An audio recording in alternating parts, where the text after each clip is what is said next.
गुरुकुल चोटीपुरा में परीक्षा का दिन है आज 2025-26 के लिए नए बच्चों की प्रवेश परीक्षा हो रही है और आप मेरे पीछे देख रहे हैं गाड़ियों का हुजूम आया हुआ है। विभिन्न प्रदेशों से यहाँ पर माता-पिता अपने बच्चों का एडमिशन कराने के लिए आए हैं। यहाँ के कुछ जो माता-पिता आए हैं उन माता-पिताओं से भी आपकी बात कराने की कोशिश करूँगा कि उनका क्या विचार है गुरुकुल शिक्षा पद्धति के बारे में और वो क्यों यहाँ पर अपने बच्चों का एडमिशन कराना चाहते हैं और उनको यहाँ पर यहाँ के बारे में कहाँ से पता चला। आइए मिलते हैं कुछ माता-पिताओं से। आइए मिलते हैं। आप कहाँ से आए हैं? हैदराबाद। हैदराबाद से। तो आपको इस गुरुकुल के बारे में कैसे चला पता? यहाँ पे रिलेटिव हमारे दूर से रिलेटिव्स की एक बच्ची है, तो उसका रिव्यू सुन के यहाँ पे आए हैं अभी। कौन सी क्लास में आप एडमिशन कराना चाहते हैं अपनी बच्ची का? अभी 6th क्लास में। 6th क्लास में है। जैसा कि आपको पता है कि आजकल दुनिया सीबीएसई बोर्ड के पीछे भाग रही है, तो आपको ऐसा क्यों लगा कि मतलब गुरुकुल में बच्चों को पढ़ाना चाहिए? एक्चुअली हम भी आर्य समाज को फॉलो करते हैं, तो बेसिक आइडिया है कि बच्चों को कैसा पढ़ाना है और क्या चाहिए, तो उस हिसाब से हमने फिर ये स्कूल डिसाइड किया। सर आप कहाँ से आए हैं बच्चे का एडमिशन कराने?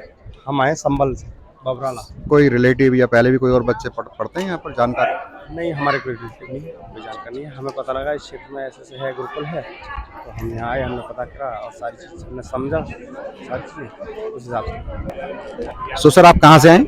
मेरठ से। मेरठ से। कौन सी क्लास में बच्ची का एडमिशन कराना चाहते हैं? 5th में। 5th में। तो आपको ये गुरुकुल के बारे में कैसे चला पता? जो है जब हम यहाँ कैंसर हॉस्पिटल में एडमिन हूँ, तो अच्छा। जो है एक बार हम विजिट करने आए थे, तो विजिट करके देखे, अच्छा पता चला और काफ़ी लोगों से यहाँ के बारे में हमें फीडबैक अच्छा मिला था और बच्चे के उज्जवल भविष्य के लिए ही हमने ये डिसीजन लिया है कि हमारी बेटी को अच्छे संस्कार मिलें और वो जीवन में तरक्की करे। गुरुकुल का ही नाम ऊंचा होगा, बच्चा जो है जहाँ भी जाएगा तो पता चलेगा कि हाँ गुरुकुल का पढ़ा हुआ बच्चा है। जी, गुरुकुल का नाम भी होगा, देश का नाम भी होगा। देश का भी नाम ठीक है। और यहाँ के बच्चे तो विदेश में देश में सब जगह नाम रोशन कर रहे तो हैं। मैं तो वेबसाइट पे सब चीज़ें देखता रहता हूँ, तो बच्चे बहुत अच्छे प्रतिभावान बच्चे यहाँ से निकल रहे हैं और देश का भी नाम ऊंचा कर रहे हैं, गुरुकुल का भी नाम ऊंचा कर रहे हैं। तो मेरी यही तमन्ना है कि ये गुरुकुल ऊंचाइयाँ छुए। हम तो लोकल अमरोहा से ही। अमरोहा से। और आप? मेरठ से ही। मेरठ से। तो आप बच्चे का एडमिशन कराने के लिए आए हैं यहाँ पे? जी। कौन सी क्लास में? 6 में।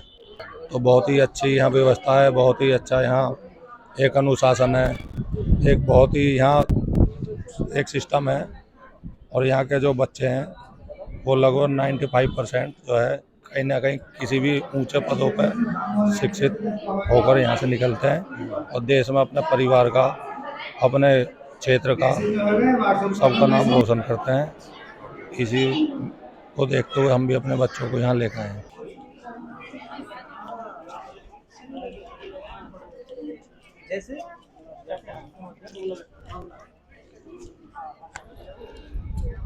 तो कुछ और माता पिता से मिलते हैं। तो आप कहाँ से आए सर? सर मुरादाबाद से हम। मुरादाबाद से आए। Yes. बच्चे का एडमिशन कराने के लिए? Yes yes. कौन सी क्लास में? 6 में। 6 में। जी, सुन रखा है कि यहाँ गुरुकुल बहुत अच्छा स्कूल है, विद्यालय, और हमें अपनी बेटी को यहाँ एडमिशन करानी चाहिए। अच्छा अच्छा, ठीक है।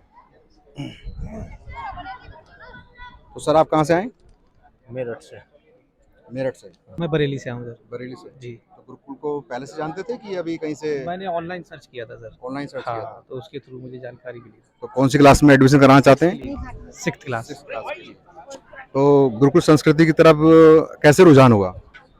थोड़ा देखा था, उसमें स्टडी की थी तो थोड़ा इंटरेस्ट भी बढ़ा, क्योंकि अपनी मातृभाषा संस्कृति में तो सोचा कि बच्चे को अपना गुरुकुल में भी। मैं MBA हूँ और मेरा प्रॉपर्टी का अपना काम है, रियल एस्टेट। सर आप कहाँ से आए? जी नमस्कार, मैं कानपुर से आया हूँ सर। सर औरैया से आया सर। औरैया। औरैया से। तो कौन सी क्लास में? मैं 6वीं क्लास में। 6वीं क्लास में एडमिशन कराना है। तो आपको गुरुकुल के बारे में कहाँ से चला पता? यूट्यूब से ही पता चला।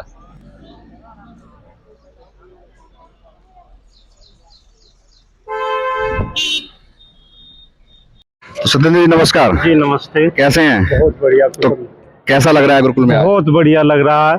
सबसे खुशी की बात तो है कि आज हमारा नया वर्ष है, हिंदू नव वर्ष, और पहला नवरात्रा, और मैं 25-30 बच्चों को लेकर आया हूं, तो इससे बड़ा मंगल मेरे लिए क्या होगा। क्योंकि मैं गुरुकुल में नहीं पढ़ पाया, गुरुकुल कांगड़ी में मैं BMS करने गया, मैंने MD की, लेकिन मुझे जब भी पता लगा कि गुरुकुल क्या होते हैं, गुरुकुल हमारे तीर्थ हैं, तो मैंने जब भी संकल्प लिया परमात्मा से कि प्रभु मेरे बच्चे होंगे तो मैं उन्हें गुरुकुल में पढ़ाऊंगा। 4 बच्चे चारों गुरुकुल में पढ़ाए, उसके बाद 500 बच्चों को मैंने गुरुकुल में कराया। तो मेरे लिए तो तीर्थ है, मेरे लिए तो ये बहुत सौभाग्य का दिन है। तो मैं तो ये गार्जियन सब बैठे हैं, इन्हें मैं लेकर आया हूँ, इन्हें ये बोल रहा हूँ कि आपके बच्चों का एडमिशन होगा तो आप गुरुकुल का सहयोग करना। और ये बहन मेरी सुमेधा जी, जिनका एक संकल्प ने जंगल में मंगल कर दिया, नमन करता हूँ मैं बार बार जहाँ भी बोलता हूँ, जिस मंच से बोलता हूँ, इन देवी को तो नमन होना ही चाहिए, क्योंकि इनके एक संकल्प ने कितना बड़ा काम किया है। तो बहुत अच्छा लग रहा है भैया, और आपको भी मैं बधाई देता हूँ। आप भी इस गुरुकुल की बहुत अच्छी अच्छी बातें बनाते हैं, उनमें बहुत दूर तक जाते हैं। तो आपका भी बहुत अभिनंदन भी है, बधाई भी है, और आपका स्वागत भी है। आप बहुत पुनीत कार्य कर रहे हैं, क्योंकि गुरुकुलों का जितना भी हम प्रचार प्रसार करेंगे, अगर ये दुनिया बचेगी तो गुरुकुलों से बचेगी। गुरुकुल से हमारी संस्कृति बचेगी, हमारी जड़ें बचेंगी, हमारे बड़े बचेंगे, और गुरुकुल का बच्चा राष्ट्र भक्त भी होगा, माता पिता भक्त भी होगा, और कभी भी धारा के साथ नहीं बहेगा, धारा के विरुद्ध करके इतिहास बनाएगा। तो बहुत ही अच्छा लग रहा है, मैं तो गदगद हूँ, बड़ा भावुक क्षण है मेरे लिए, क्योंकि मैं जब भी गुरुकुल में आता हूँ, मेरे लिए तो ये ज़मीन एक तीर्थ है। मैं तो नमन करता हूँ गुरुकुलों का, और सभी गुरुकुलों में मेरा सहयोग रहता है। यहाँ एक शास्त्री लास्ट ईयर में है, और बड़ी बेटी ने मास्टर किया है 2 विषयों में, और अभी JRF निकाला है, बहुत हाई स्कोर से इसी साल, अभी 15 दिन पहले ही वो बेटी यहाँ गुरुकुल की बेटी संस्कृत पढ़ने के बाद यहाँ इंग्लिश पढ़ा रही है। और अभी वो गई थी जयपुर में, परसों ही लौट का आई है, उसने कंप्यूटर के ऊपर बहुत बड़ी सेमिनार में वो सम्मिलित हो गई। गुरुकुल का बच्चा ही कर सकता है कि तरह तरह के डिफरेंट स्किल अगर आएंगे तो गुरुकुलों से आएंगे, क्योंकि यहाँ उनको उनके जीवन को बांध दिया जाता है, इधर उधर उनकी चेतना नहीं भागती, एक जगह फोकस होता है। महर्षि पतंजलि कहते हैं जब फोकस होगा तो एकाग्रता आएगी, और एकाग्रता से बड़े बड़े कार्य हो जाते हैं। जैसे बहन हमारी डॉक्टर सुमेधा जी ने किया, ऐसे इनकी फुलवारियों के पुष्प भारत नहीं पूरी दुनिया को महका रहे हैं। मैं तो पुनः बहन जी को भी सादर वंदन करता हूँ, नमस्कार करता हूँ कि उन्होंने इतना पुनीत कार्य किया है। बहुत ही अच्छा लग रहा है भैया, बहुत अच्छा दिन है, बड़ा मंगल दिन है, और हजारों लोग आ रहे हैं।